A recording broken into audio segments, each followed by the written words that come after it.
Iano pi ibit ban pha cha assembly na Mauhati constituency how news nem arajar arpulai. Hadin ba dasket lamre ularai ban yakun na nongkrem constituency ka NPP hagani ka genti ke bamenta kala sei sendon da uba Shempang Lengdo unya kunya kini ke election arjar arpulai na ke tiket jong ke NP pad unya kun persya ya ki wei par ki kertong jong ke Mauhati constituency how news nem arjar arpulai.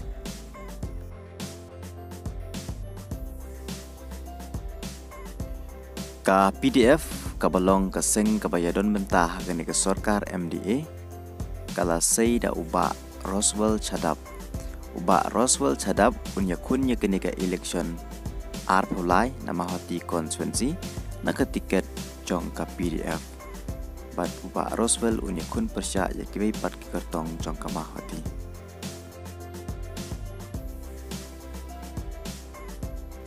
Ka UDP ka balong ka seng ka bayadon mentah kini ke sorkar MDA kala sei da uba Baya Hunlang Makdo unya kunya kini ke election na Mauhati constituency kum ukertong jong ke UDP bat uba Makdo unya kun persya ikibai pat ki kertong jong ke Mauhati. Ka seng san perthai ka badang suso thiet hakani ke jela ka seng TMC kala sei sendon dai Dr. Saralin Dorphang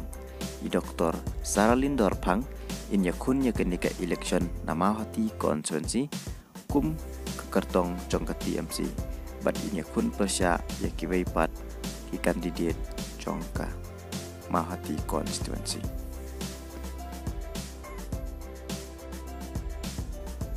Ikong Evelyn Kharbani idai kertong jong ka seng HSPDP kuman syukdew hangne ikong Kharbani ila yakunteng ya ke election how arjar khatpra Henry iklempoy syakathong hakani ke kanti ke bamenta ila rai ban yakun biang ya ke election kum ke kertong jong ka seng HSPDP pat ini kun persya ya ke par ke kertong jong ka Mauhati.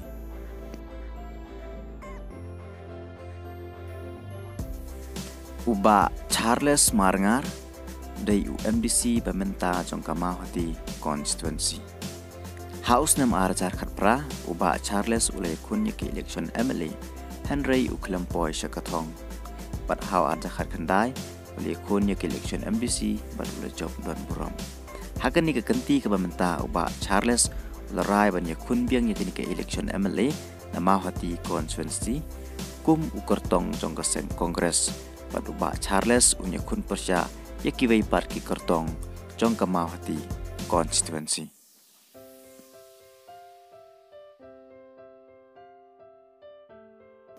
Ka seng san perthai ka balasan syar hapo Delhi badhaki wei ki jela